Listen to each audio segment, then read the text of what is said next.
একটাও ভালো না। ম্যাম তোমার কোনটা পছন্দ হয়েছে? ভাইয়া এখান থেকে আমার একটাও পছন্দ হয়নি। ঠিক আছে তাহলে তুমি আমার কাছ থেকে জাদু রাখি নিয়ে যাও। জাদু রাখি? এটা আবার কি? শুনো, এটার দাম হচ্ছে 200 টাকা। এটা তোমার ভাইকে বেঁধে দিলে তুমি 1000 টাকা পাবে। বুঝলাম ভাইয়া, কিন্তু এটা আমি কিভাবে বিশ্বাস করব? তুমি ট্রাই করো আশেপাশে কাউকে দেখে। আচ্ছা ঠিক আছে, এই নাও 200 টাকা। কিন্তু এখন এটা কার হাতে বাঁধবো? ওই তো ওই লোকটা। ভাইয়া শোনো, আমার না ভাই নেই, আমি তোমাকে আমার ভাই বানাতে পারি। হ্যাঁ ঠিক আছে, কেন না। আচ্ছা আমি তাহলে তোমাকে রাখি বেঁধে দেই। ঠিক আছে নাও বান্ধো। এই তো বেঁধে ফেলেছি। ঠিক আছে দাঁড়াও, আমি তোমাকে কিছু উপহার দিতেছি।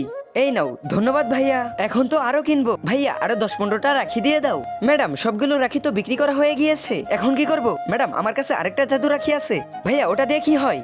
এই রাখিটার দাম 5000। এটা বাদলে তুমি 50,000 টাকা পাবে। হ্যাঁ ভাইয়া, এটা তুমি কি বলতেছো? তাইলে আমাকে তাড়াতাড়ি দিয়ে দাও। এই নাও। আল্লাহর এই সুন্দর নামটি দেখে যে ভিডিওতে লাইক করে চ্যানেলটি সাবস্ক্রাইব করে দিবে, হে আল্লাহ তুমি তাদেরকে হজ করা তৌফিক দান করো। স্ক্যানার দাও, টাকাগুলো পাঠিয়ে দিতেছি। এই নাও। হ্যাঁ হয়ে গেছে। এক রাখি দিয়ে 50,000 টাকা কামাই করবো, বাহ।